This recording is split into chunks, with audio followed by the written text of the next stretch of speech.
Certainly, most companies today manage their business in silos. They're struggling to get to that point where they can look at their risks on a more collective basis. The introduction of ORSA in the US is going to change all that, and companies are going to need to look at things more on a holistic basis going forward in order to have a proper response to regulators, rating agencies, and other stakeholders of the firm.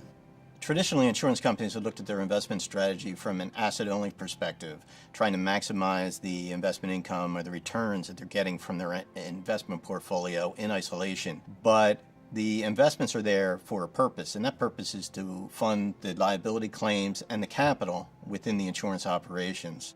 To move from that silo return basis that they understand and been doing for years to a whole company perspective is a very difficult task. And it is a challenging task, but it can be done and completed and provide a very tangible output. It's not a theoretical compliance concept. It's a very real outcome for the health of the company. What an economic capital model will do for you is really help you in how you should allocate capital. Or the way I look at it is not really capital allocation, but it's really capital consumption.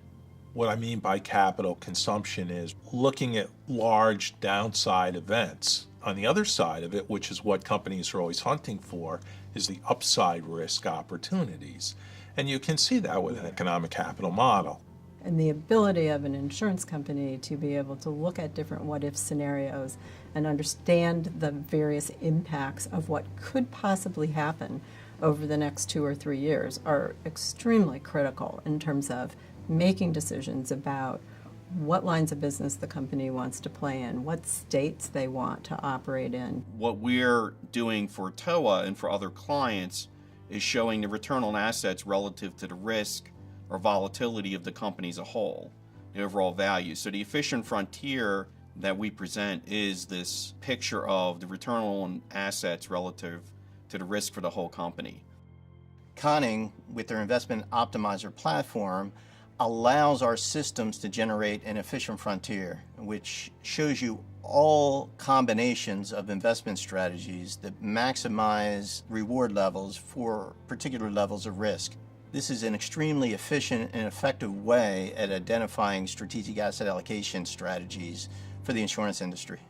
So the strategic asset allocation model really told us how much risk we were taking and how much more we could take, let's say in terms of capacity, in various lines of business. It also pointed out to us from the underwriting side of the business, specifically what lines of business might have been enhancing our return versus what lines of business may have been detracting a little bit from our return. So one of the things we really looked at as a result was what was the probability in any given year over a longer term period that our capital would maintain a certain threshold. Milliman and Conning have had an alliance since 2008, and it's worked out well for us. It's worked out well for our clients. We offer very complementary services, I think is really the key to what clients want. When Conning and Milliman start to talk together about a solution for a particular prospect, we work at making it a success because we know that what we're able to provide in the marketplace goes beyond what anyone else is able to provide. They bring what is clearly the state-of-the-art software to the table with Advise and GEMS. And Advise is ready-made to bring in those liability projections that Milliman comes up with on a stochastic basis into the Advise model. Basically, you're dealing with a team that has tremendous amount of experience and expertise and ability to deliver understandable output from both sides of the balance sheet, assets and liabilities. Working with Milliman and Conning was a good experience because,